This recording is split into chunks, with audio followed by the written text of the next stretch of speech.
কারণ আমি স্নান করে বাইরে কাপড় পাল্টাই নিয়ে বাড়ি গিয়ে ঢুকছি, দেখছে টুয়ে আগুন। কি করে যে টুয়ে আগুনটা লাগলো সেটা আমি বলতে পারছি না। কি কি পুড়েছে? সবই কিছু, কাপড় চুপড়, জানলা দরজা, খাট চৌকি সব শেষ। টাকা পয়সা সোনা দানা? হ্যাঁ, সোনা দানা সব। আগুনে ভস্মীভূত হয়ে গেল 3টি পরিবারের 6টি ঘর।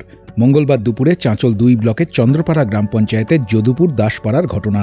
যদিও আগুন লাগার প্রকৃত কারণ জানা যায়নি বলে দমকল সূত্রে জানা গেছে। আগুনে আনুমানিক ক্ষয়ক্ষতির পরিমাণ 5 লক্ষ ছাড়িয়েছে। স্থানীয় ও দমকল সূত্রে জানা গেছে, ননীগোপাল দাসের বাড়ি থেকে পাশের আরও 2টি বাড়িতে আগুন ছড়িয়ে পড়ে। গ্রামবাসীরা ছুটে এসে আগুন নেভানোর কাজে হাত লাগান। আগুনে ঘর পুড়ে গিয়েছে রাজেন দাসের। তিনি জানান, সবকিছুর সঙ্গে তার ঘরে থাকা নগদ 80,000 টাকাও পুড়ে ছাই হয়ে গিয়েছে। পুড়ে গিয়েছে সমস্ত নথিপত্র।